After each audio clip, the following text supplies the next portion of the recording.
Hey everybody. Okay, I should have said this as a disclaimer in my last video as well.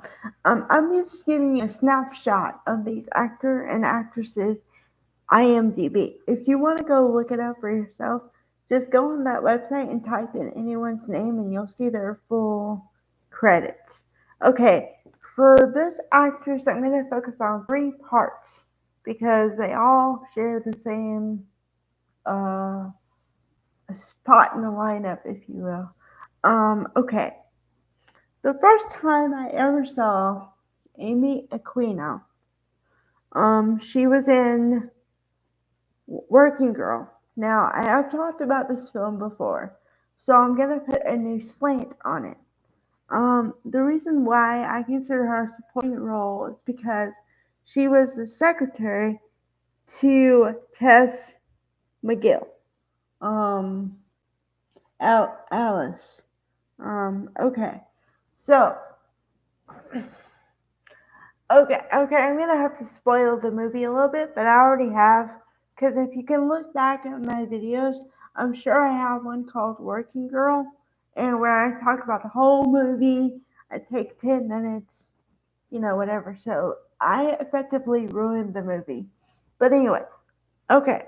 Suffice it to say that Tess takes over Catherine's job and pretends to be her for a week, two, because Catherine gets hurt skiing and she literally falls and breaks her leg and everything.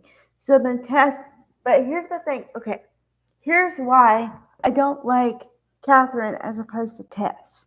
Because number one, Tess I can get behind because she's the every girl who wants to be higher in life, but she doesn't really want to mess with people to get there. She's trying to do it as honest as possible, but she knows that with her lowly position, being a secretary, not that I think that's a lowly position, but given for the movie, okay, give me some grace here. All right. Um, she knows that she's gonna have to cut some corners. Okay, so she pretends to be Catherine for the time. And Catherine acts like she's her slave. So she says, I'm going to be out of commission. So I need you to go to my house and do this and that and the other thing. And gives her this whole errand list. Okay. So then she pretends to be her, goes to parties and stuff, goes to the party, meets Jack, and, you know, whatever ensues. Okay. Part of the whatever ensues is she comes out with the idea for Trask to be in radio because she sees articles and she has all of the info to back herself up. Okay? So he says, the wonderful Philip Bosco says, why didn't you just tell us who you were and like what the situation was? And she says, sir, I don't think you would have believed me.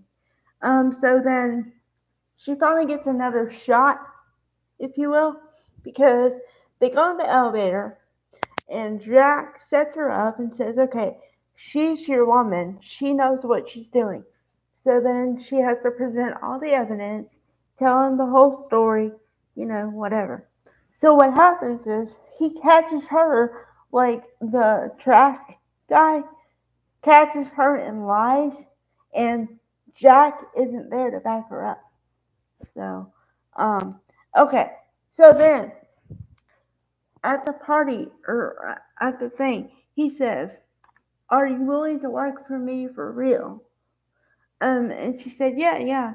So then it's her first day at the new job, and she says, "Excuse me, where do I go?" She goes to what she thinks is her office, although she doesn't know it's the office. She thinks it's a cubicle, okay? So then she sees Alice, Amy Aquino, in her office with the feet on the desk and talking on the phone. So she assumes it's just her office. She doesn't assume that Alice is her secretary. So she's already like if there's levels, apparently that's entry level, but I would say that's like level 2 because you have your own office and a secretary. So Amy Aquino plays the secretary in this one. All right. Okay. Flash forward to um 1998 ish. Okay.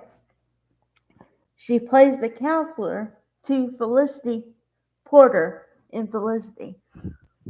Um, because she says, "Well, do you really want to be a doctor? I mean, you don't have to be a doctor. What do you want to do?" So she says, "I don't know." So through the course of the series, she helps Felicity find out what she wants to do. Okay, cut to um 1996 to 2005. Yes, I'm referring to Everybody Loves Raymond.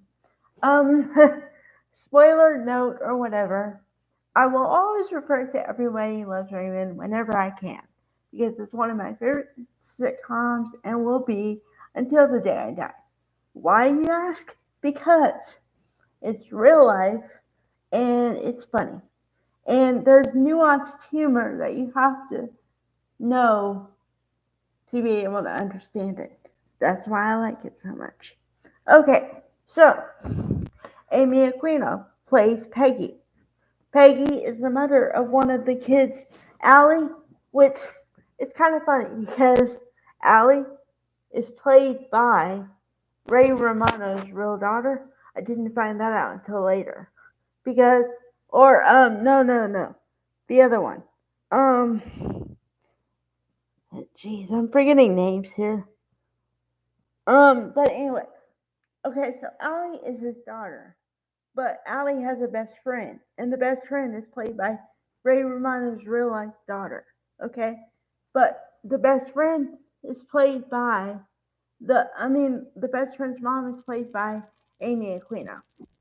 Okay, why this is important is because it supports what I'm talking about here. But also, Chris Elliott, one of the best comedians out there, plays Amy's brother, Peter. Okay? Peter is known for his comic book shop, but he doesn't have a good business because his friend's parents won't drive him out there. Okay? So he can't find a date because, I don't know, he's awkward and whatever, I guess. So anyway, so then fast forward to like season 8, and you know, there's an episode called Peter on the Couch. And so Deborah feels bad for him, so she tries to convince Ray that they should have a singles party to find somebody for Peter, right? And at first, Ray is very opposed. He's like, no. So then he goes over to Peter's apartment, and then he says, "Oh man, I'm trying to get a girl, but I'm so awkward and I was trying to be whatever with a girl, but she said, 'I like you, but I'm not that desperate.'" So then he kind of guilts Raymond into helping him find a date.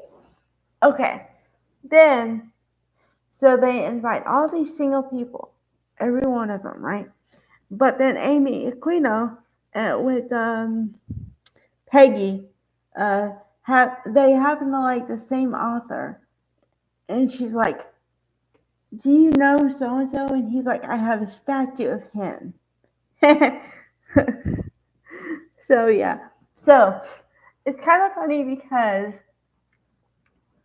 the overwhelming thing is everybody loves Raymond, right? But then Raymond's worst fears come true because Peggy and Peter get together, and so he has to deal with his nemesis for the rest of his life. Yeah. So, okay, this is all to show that a supporting person, a person who is a character actor or whatever you want to call it, can have a successful career for decades. Because I just told you about 3 different movies. One in 1988, another series in 1998, in another series in 1996 to 2005.